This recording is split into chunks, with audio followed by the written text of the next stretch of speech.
Bonjour à tous, ici Lisa Dufaux sur les ondes françaises de Radio Taïwan International. C'est l'heure de la revue Asie-Pacifique, une sélection de sujets d'actualité alternée d'émissions thématiques sur l'Asie-Pacifique.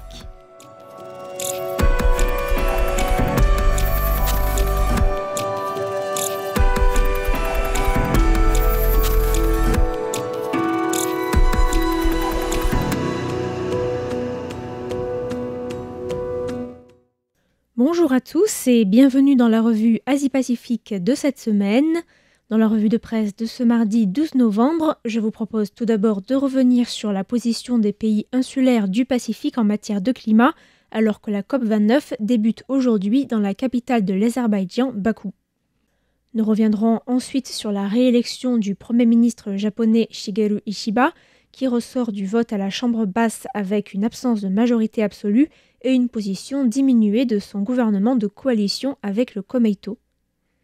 On évoquera également la ratification par le président philippin de 2 textes qui viennent réaffirmer la souveraineté des Philippines dans les eaux revendiquées par la Chine en mer de Chine méridionale. Et enfin, nous finirons ce petit tour de l'Asie-Pacifique dans le Pacifique, justement dans l'archipel des Palaos, où le président sortant Surangul Whipps Jr. a été réélu très confortablement face à son rival, l'ex-président Tommy Remengesau. La 29e conférence sur le climat s'est ouverte aujourd'hui à Bakou, capitale de l'Azerbaïdjan, sous de bien mauvais auspices. Outre le statut du pays d'accueil, parmi les 10 premiers producteurs de pétrole au monde, la question des conflits d'intérêts et l'infiltration par les lobbies des énergies fossiles accrédités en grand nombre pour participer à la conférence, cette dernière démarre une semaine après l'élection de Donald Trump, climato-sceptique assumé, à la tête de la première puissance mondiale et qui a annoncé son intention de faire sortir les États-Unis de l'accord de Paris sur le climat et de relancer l'exploitation gazière et pétrolière aux États-Unis. La COP29, qui se tiendra jusqu'au 22 novembre, est également placée sous le signe d'un certain désengagement international, puisque ni le président américain Joe Biden, ni le président français Emmanuel Macron, ni le chancelier allemand Olaf Scholz, ni le président chinois Xi Jinping ou encore la présidente de la Commission européenne Ursula von der Leyen ne sont présents. Le ministre des Affaires étrangères de la Papouasie-Nouvelle-Guinée, Justin Kachenko, a même annoncé fin octobre à l'AFP que son pays boycotterait l'événement, qu'il a qualifié, je cite, de totale perte de temps, pleine de promesses vides faites par les plus gros pollueurs.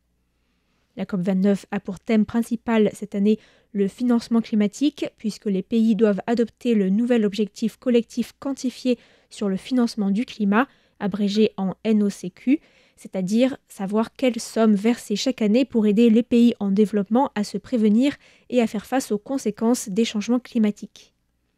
Le Premier ministre des Tonga et président du Forum des îles du Pacifique, Siaosi Sovaleni, a signé une tribune dans le média néo-zélandais Radio New Zealand, rappelant que les populations du Pacifique avaient été injustement placées sur la ligne de front dans la crise climatique et continuaient de vivre la réalité du changement climatique.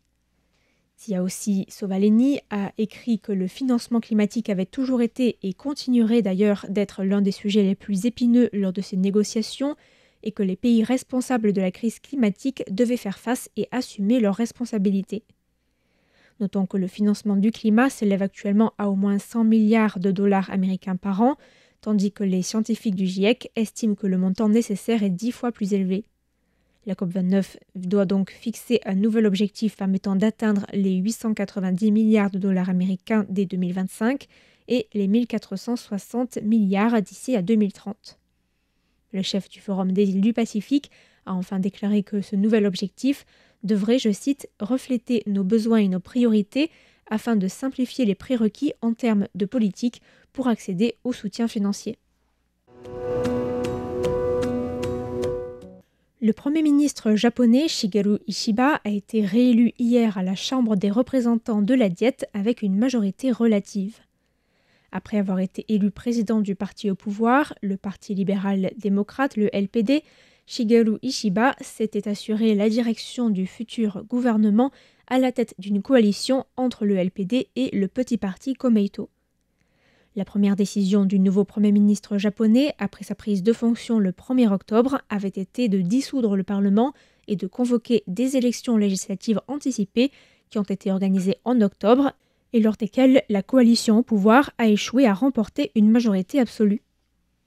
Lors du vote à la Chambre, hier, Ishiba a été appelé à former le 103e gouvernement grâce à ses 221 voix obtenues au deuxième tour contre 160 pour son rival Yoshihiko Noda et avec 84 bulletins invalides. Ishiba a donc bénéficié du manque d'unité de l'opposition qui n'a pas réussi à s'unir derrière un candidat unique lors du scrutin. C'est donc à la tête d'un gouvernement minoritaire qu'Ishiba devra gouverner. Ce dernier a immédiatement formé un nouveau cabinet en conservant 16 des 19 ministres présents dans son premier gouvernement.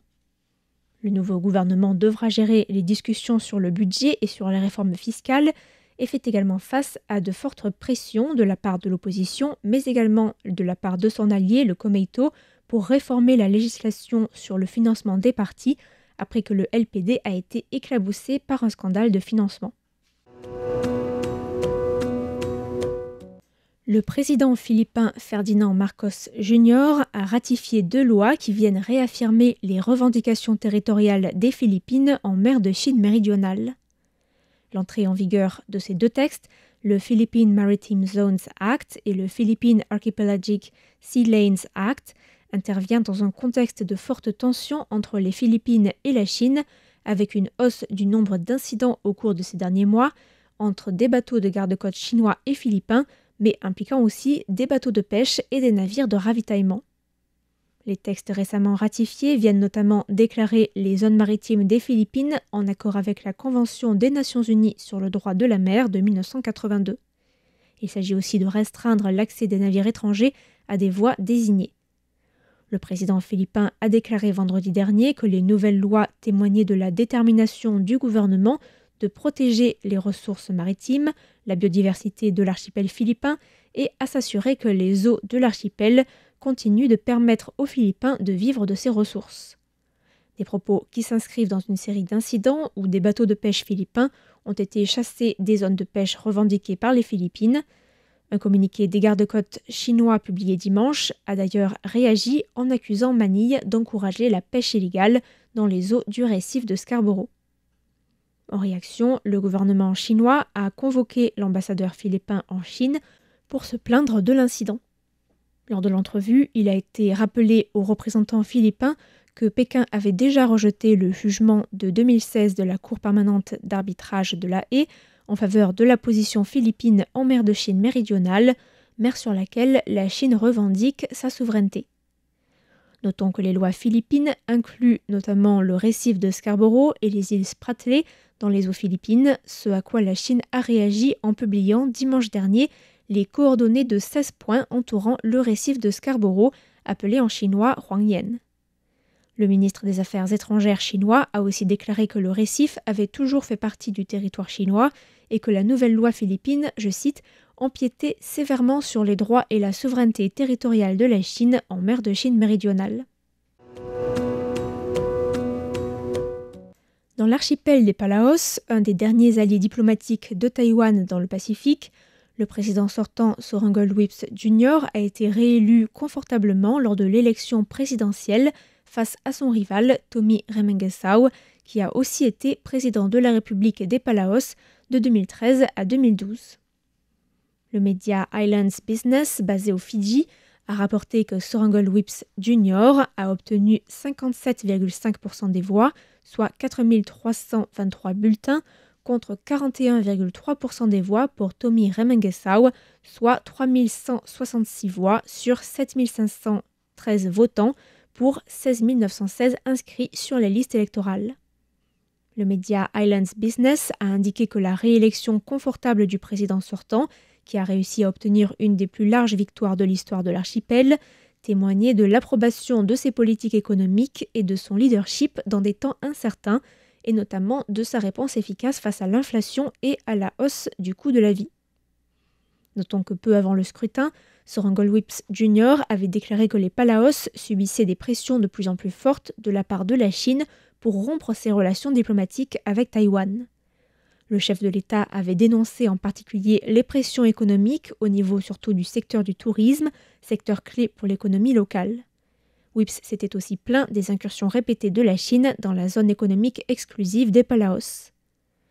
Ramengesau va, quant à lui, continuer de siéger au Rubelkul Belau, le conseil des chefs de l'archipel, qui est composé d'un chef traditionnel pour chaque État de la République et qui conseille le président des Palaos sur les questions coutumières.